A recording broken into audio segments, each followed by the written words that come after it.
Hello friends, welcome to YouTube channel for आपकी success. Good morning, मैं निहारिका सैनी। चलिए तो आज का वीडियो स्टार्ट करते हैं।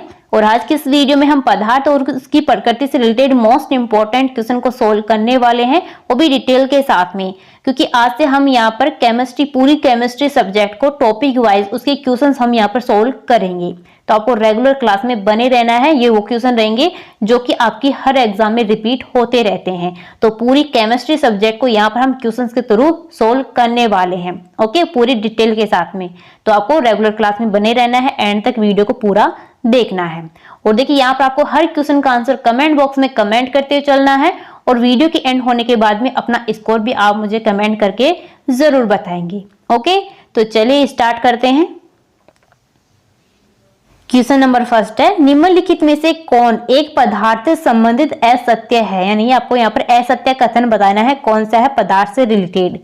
ऑप्शन फर्स्ट यहाँ पर है, यह अति सूक्ष्म कणों से मिलकर के बना होता है जिसकी हम कल्पना भी नहीं कर सकते। बिल्कुल राइट है। ऑप्शन बी यहाँ पर है, पदार्थ के कणों के बीच रिक्त स्थान होता है। ये भी राइट है। ऑप्शन सी आपका यहाँ पर है, पदार्थ के कण के पास गतिज ऊर्जा होती है, यानी कि काइनेटिक एनर्जी होती है। बिल्कुल राइट। ऑप्शन डी आपका यहाँ पर है, पदार्थ के कण की विराम अवस्था में होते हैं। तो यहाँ पर ऑप्शन आपका डी राइट हो जाएगा। ऑप्शन डी जो है यहाँ पर असत्य कथन है। पदार्थ के जो कण होते हैं विराम अवस्था में नहीं होते हैं, उनमें कुछ ना कुछ गति होती है। अब देखिए, जो गैस के कण होते हैं वो भी स्वतंत्र रूप से गति कर सकते हैं, द्रव के कण भी स्वतंत्र रूप से गति कर सकते हैं, लेकिन जो ठोस होता है, सॉलिड होता है, उसके कण स्वतंत्र गति नहीं कर सकते, लेकिन वो क्या कर सकते हैं, कंपन वो करते हैं। इसलिए वो विराम अवस्था में नहीं होते हैं पदार्थ के कण। तो यहाँ से ऑप्शन आपका डी बिल्कुल राइट हो जाएगा। चलिए नेक्स्ट चलते हैं।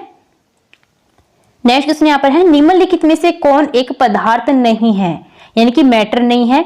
वायु, इत्र की सुगंध, बादाम या फिर विचार? तो राइट आंसर आपका हो जाएगा विचार। जो विचार होते हैं ये एक पदार्थ नहीं होते, मैटर नहीं होते हैं, जबकि वायु, इत्र की गंध और बादाम ये क्या होते हैं, पदार्थ होते हैं। अब देखिए, पदार्थ यानी कि मैटर की आपको डेफिनेशन पता होना चाहिए कि पदार्थ किसको कहा जाता है। तो देखिए, जिसका द्रव्यमान होता है और वह क्या करता है, स्थान घेरता है, तो वह क्या कहलाता है, पदार्थ कहलाता है, मैटर कहलाता है। लेकिन जो विचार होता है वो ना तो उसका द्रव्यमान होता है, ना ही वो स्थान घेरता है, तो ये क्या नहीं होता है, पदार्थ नहीं होता है। ऑप्शन डी आपका राइट हो जाएगा। अगला क्वेश्चन यहाँ पर देखिए, सीएनजी का मुख्य घटक क्या है? तो आपको सीएनजी का मुख्य घटक बताना है। इसके कौन सा मुख्य घटक होता है? तो ये होता है कौन सा, मीथेन। ऑप्शन यहाँ पर आपका सी बिल्कुल राइट हो जाएगा। अगला क्वेश्चन यहाँ पर है, वायुमंडलीय दाब पर वह तापमान जिस पर द्रव उबलने लगता है उसे उसका डैश कहते हैं। तो बताना है, वायुमंडलीय दाब पर वह तापमान, टेम्परेचर जिस पर क्या होता है, द्रव जो होता है, लिक्विड जो होता है, क्या करता है, बॉइलिंग करता है, उबलता है, तो उसको क्या कहा जाता है? तो उसको कहा जाता है क्वथनांक। इसको कहा जाता है बॉइलिंग पॉइंट, इसको कहा जाता है। तो यहां से ऑप्शन आपका सी बिल्कुल राइट हो जाएगा, क्वथनांक। नेक्स्ट क्वेश्चन देखते हैं। नेक्स्ट क्वेश्चन देखिए, दाब का एसआई मात्रक क्या है? तो आपको दाब का एसआई मात्रक पूछा गया है, क्या होता है? तो ये होता है कौन सा, पास्कल। ऑप्शन आपका बी यहाँ पर राइट हो जाएगा। साथ ही आपको याद रखना है न्यूटन पर मीटर स्क्वायर, ये दोनों ही आपको याद रखने, ये क्या होता है, दाब के मात्रक होते हैं। नेक्स्ट क्वेश्चन देखिए, निम्नलिखित में से कौन एक सतह पर होने वाली घटना होती है? उबलना, पिघलना, जमना या फिर वाष्पीकरण? तो करेक्ट आंसर आपका हो जाएगा वाष्पीकरण। जो वाष्पीकरण होता है, जिसको क्या बोला जाता है, इवेपोरेशन इसको कहा जाता है। तो एक ये सतह पर होने वाली घटना होती है। तो ऑप्शन आपका यहाँ पर डी राइट हो जाएगा। अगला क्वेश्चन यहाँ पर देखिए, नाखून की पॉलिश हटाने वाला द्रव होता है।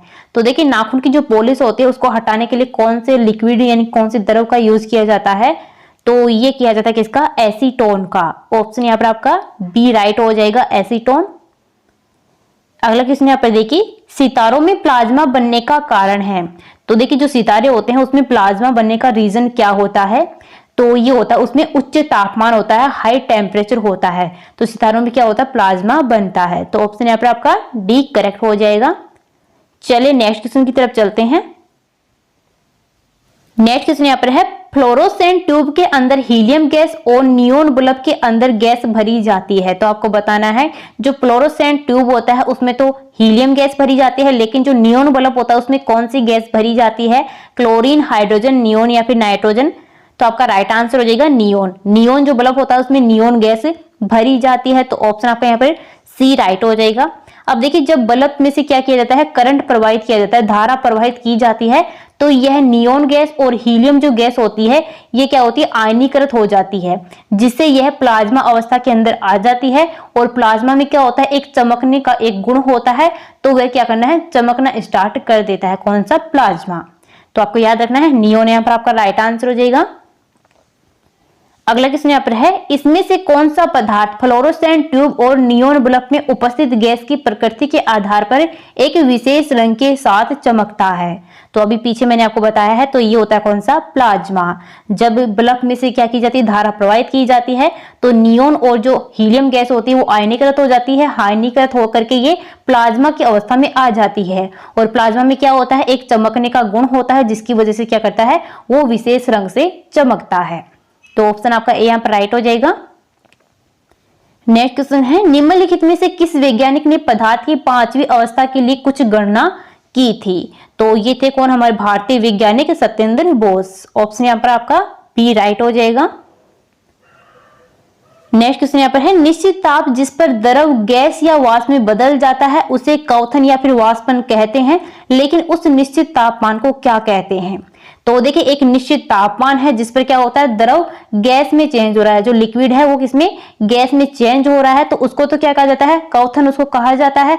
लेकिन उस तापमान को क्या कहा जाता है, जो निश्चित तापमान है उसको क्या कहा जाता है, तो उसको कहा जाता है क्या, क्वथनांक किसको कहा जाता है। तो यहां से आपका राइट आंसर हो जाएगा ऑप्शन सी, क्वथनांक इसको कहते हैं, बॉइलिंग पॉइंट इसको कहा जाता है। चलिए नेक्स्ट देखते हैं। नेक्स्ट क्वेश्चन यहाँ पर है, गुप्त उष्मा का एसआई मात्रक क्या है। तो आपको गुप्त उष्मा का एसआई मात्रक बताना है, क्या होता है, तो ये होता है जूल पर किलोग्राम। ऑप्शन यहाँ पर आपका बी राइट हो जाएगा। नेक्स्ट क्वेश्चन है, उबलते जल की अपेक्षा भाप से जलने पर अधिक कष्ट होता है, क्योंकि बताना है, उबलता हुआ जो जल है उसकी अपेक्षा जो भाप होती है, वाष्प होती है, उससे ज्यादा जलन होती है। क्यों होती है, क्योंकि यहाँ पर आपका राइट आंसर हो जाएगा ऑप्शन सी, भाप की गुप्त उष्मा का मान क्या होता है, अधिक होता है, इसलिए उबलते जल की अपेक्षा भाप से जलने पर अधिक कष्ट होता है। तो ऑप्शन आपका यहाँ पर सी करेक्ट हो जाएगा।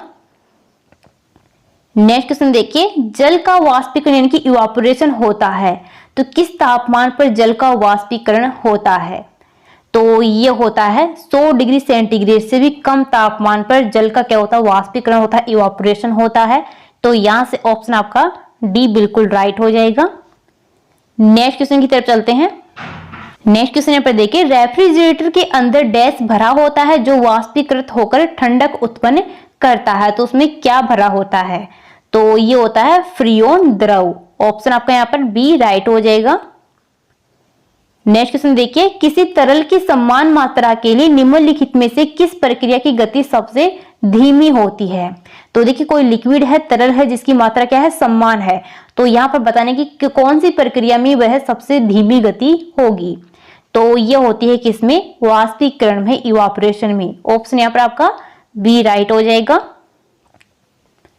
अगला क्वेश्चन यहाँ पर देखिए, निम्नलिखित में से किसका कोई मात्रक नहीं होता है। तो मात्रक किसका नहीं होता है, घनत्व का, आयतन का, आपेक्षिक घनत्व का या फिर द्रव्यमान का। तो आपका राइट आंसर यहाँ पर हो जाएगा आपेक्षिक जो घनत्व होता है उसका कोई भी मात्रक नहीं होता है, कोई भी यूनिट नहीं होती है। देखिए घनत्व की क्या होती है, तो ये होती है केजी पर मीटर क्यूब, क्या होती है, इसका मात्रक होता है। हम बात करें आयतन का, तो इसका मात्रक क्या होता है, तो ये होता है मीटर क्यूब। और जो द्रव्यमान होता है उसका मात्रक क्या होता है, तो ये होता है केजी।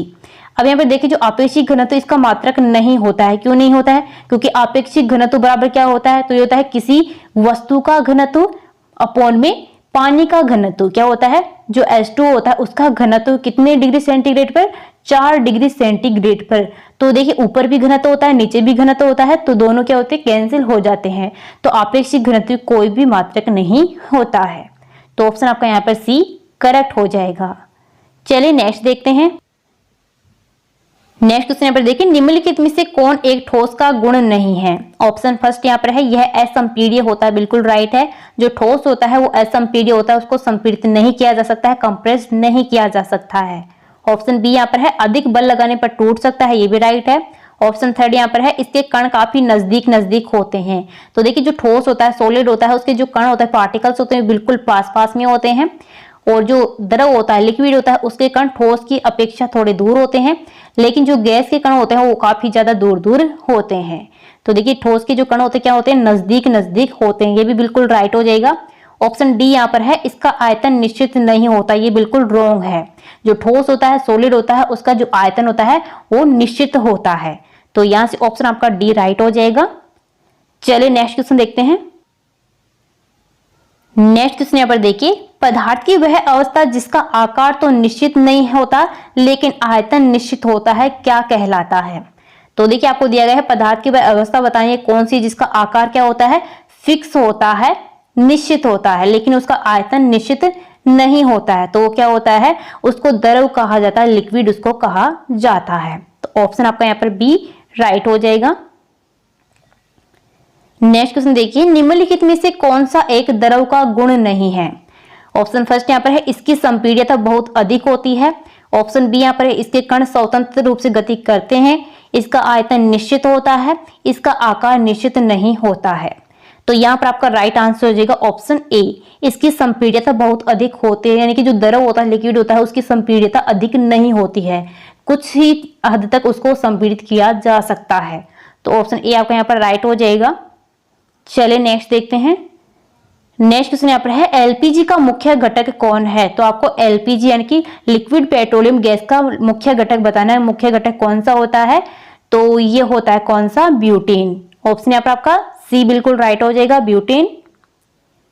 और इसका फॉर्मूला क्या होता है ब्यूटेन का? तो ये होता है C4H10, इसका केमिकल फॉर्मूला होता है किसका, ब्यूटेन का।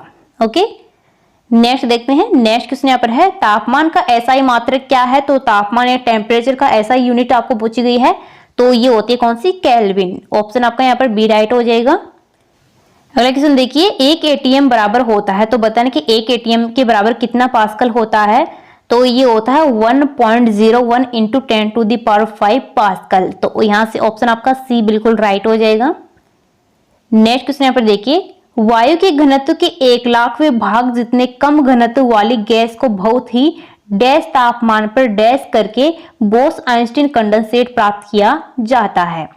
तो देखिए यहाँ पर आपका राइट आंसर हो जाएगा ऑप्शन ए, कम तापमान और ठंडा करके बोस आइंस्टीन कंडेंसेट प्राप्त किया जा सकता है। कौन सी गैस का? तो वायु के घनत्व के 1,00,000वें भाग जितने कम घनत्व वाली जो गैस होती है उसको बहुत ही कम तापमान पर ठंडा करके बीईसी प्राप्त किया जाता है, यानी कि बोस आइंस्टीन कंडेंसेट प्राप्त किया जाता है। तो यहां से ऑप्शन आपका ए बिल्कुल करेक्ट हो जाएगा।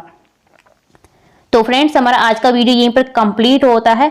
यहाँ पर हमने पदार्थ और उसकी अवस्था से रिलेटेड मोस्ट इंपोर्टेंट 25 क्वेश्चंस को यहाँ पर सोल्व कर लिया है। और देखिए आज से यहाँ पर हम केमिस्ट्री के हर टॉपिक के मोस्ट इंपोर्टेंट क्वेश्चन को सोल्व करेंगे, वो भी पूरी डिटेल के साथ में। टॉपिक वाइज यहाँ पर हम क्वेश्चन को सोल्व करेंगे, वो भी पूरी डिटेल के साथ में, एक्स्ट्रा फैक्ट के साथ में।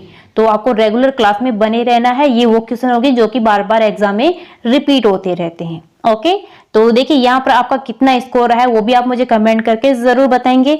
और वीडियो पसंद आया है तो अपने सभी दोस्तों के पास में लाइक और शेयर भी जरूर करेंगे। ओके तो चलिए मिलते हैं नेक्स्ट वीडियो में। Thank you.